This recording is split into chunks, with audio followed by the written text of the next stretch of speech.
Benvinguts i benvingudes. Avui parlarem amb Sandra Gómez de la Fundació Ferrer i Guàrdia, el responsable de projectes digitals, i parlarà amb nosaltres de la nova Carta de Drets Digitals dels menors i els adolescents a Catalunya. Benvinguda, Sandra.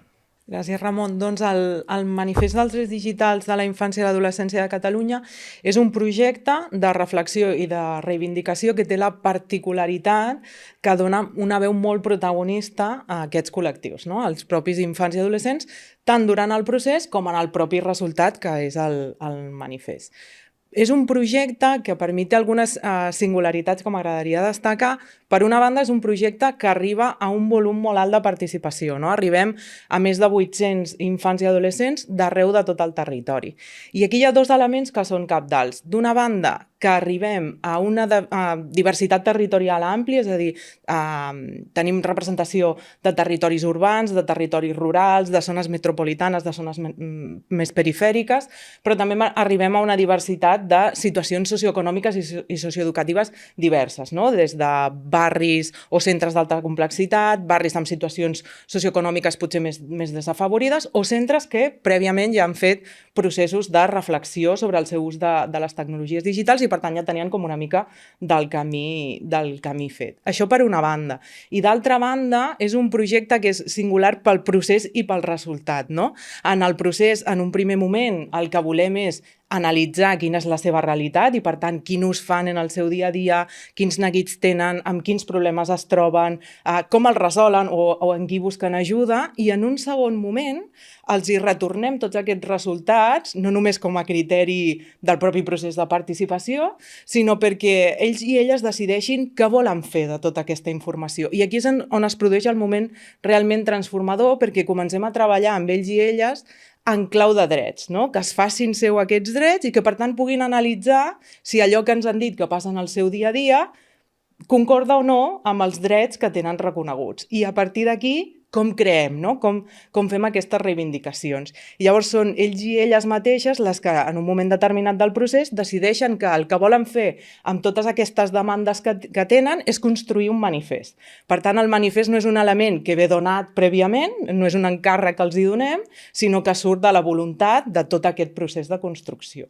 I per tant, decideixen en aquest procés quina forma de tenir el manifest, a qui el volen presentar, a qui l'adrecen, no? Quins són els interlocutors que volen que els escoltin, on ho volen presentar, qui volem que convidin, és a dir, totes aquestes decisions les prenen ells i elles i nosaltres fem una cosa tan senzilla i tan difícil que és acompanyar-los en aquest procés i garantir que es donen les condicions perquè realment sigui un procés de construcció i de decisió que té totes les garanties.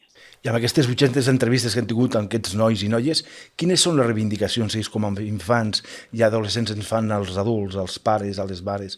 Què ens demanen? Doncs bàsicament ho articulen en 5 grans eixos de reivindicació, no? Per una banda, es centren molt en tota la part de la protecció de la privacitat i de les seves dades personals. I en aquest sentit, ells són molt conscients que es mouen en un entorn que es basa en un negoci que és l'extractivisme de dades i que per tant hi ha uns certs riscos en quant a la protecció de les seves dades personals. I aquí ens parlen d'elements concrets com, per exemple, que es garanteixi que el llenguatge sigui clar i entenedor, no? Que quan estan acceptant unes condicions per utilitzar una aplicació, per exemple, sàpiguen què estan acceptant, no? Els hi preocupa molt tot el tema de petjada digital i, per tant, què se'n fa o com poden ells controlar l'ús que se'n fa de les seves dades. En un segon nivell es parla d'autonomia i d'acompanyament. El que reclamen és que desenvolupem estratègies d'acompanyament que els permetin ser més autònoms. El que volen és més suport, no volen més control. I per tant el que volen és tenir les eines per poder moure's en aquest entorn, però no a base de prohibicions, no? Ens reclamen un altre model d'acompanyament en l'entorn digital. Ens reclamen més formació. I aquí l'interessant és que no només ens demanen formació instrumental, no? Capacitació digital a l'uso, per dir-ho d'alguna manera, sinó que el que ens demanen és capacitació i formació substancial, és a dir, volen aprendre a moure's en aquest entorn de forma segura, a poder ser crítics, a poder veure què els agrada d'aquest entorn o no i com poden transformar-lo també. I a més ens demanen que aquesta formació comenci abans i que no sigui només per a ells i elles. Reclamen formació també per a les famílies en aquesta lògica que comentaven de poder acompanyar-los. En quart lloc, ens demanen xarxes socials més segures, perquè al final és un espai relacional cabdal per a ells, però són conscients dels riscos que es produeixen. I parlen sobretot de qüestions com els filtres de contingut, els algoritmes de recomanació, etc. I per últim, són conscients de les desigualtats que hi ha en aquest entorn i ens reclamen que es garanteixi l'accés a dispositius i a internet com un dret fonamental de tots els infants i els adolescents. I un dels elements curiosos és que ens demanaven que tots i totes poguessin tenir accés a un dispositiu i a internet, però que arribés en el moment adequat i sobretot que arribés amb l'acompanyament adequat que requerien en cadascuna de les etapes del seu desenvolupament. Ho has apuntat tu, però els nois i noies europees tenen reivindicacions diferents als nois i noies catalanes?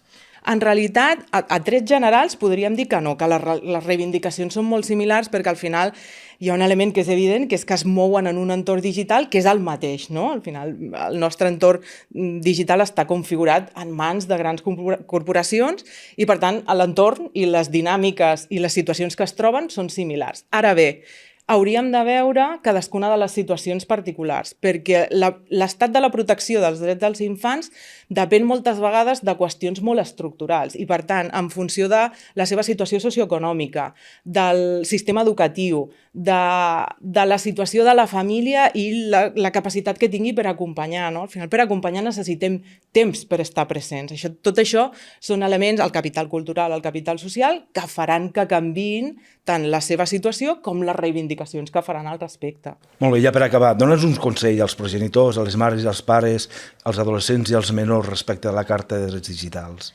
Doncs jo diria que rellegir o tornar a llegir la carta en clau de família, no? Com si diguéssim en clau d'ecosistema, és un exercici molt interessant, perquè al final, com hem anat comentant, els adolescents i els infants que participen interpel·len molt directament a les famílies, no? Reclamen que se'ls acompanyi i d'una manera molt concreta. Crec que és un bon exercici seure, analitzar aquestes demandes, veure quines compartim, quines no, i que això propiciï altres converses que ens puguin portar més enllà, no? Quins usos estem fent, què ens agrada, què ens molesta, com m'agradaria poder recórrer a tu com a adult en el moment que ho necessiti, tota una sèrie de variants que poden venir d'aquest petit exercici de llegir el manifest. Moltes gràcies, Sandra, aquesta visió tan interessant de la Carta de Drets Digitals dels infants i dels adolescents a Catalunya que, sens dubte, tindrem present i aplicarem diàriament a les nostres famílies. Moltes gràcies, Ramon.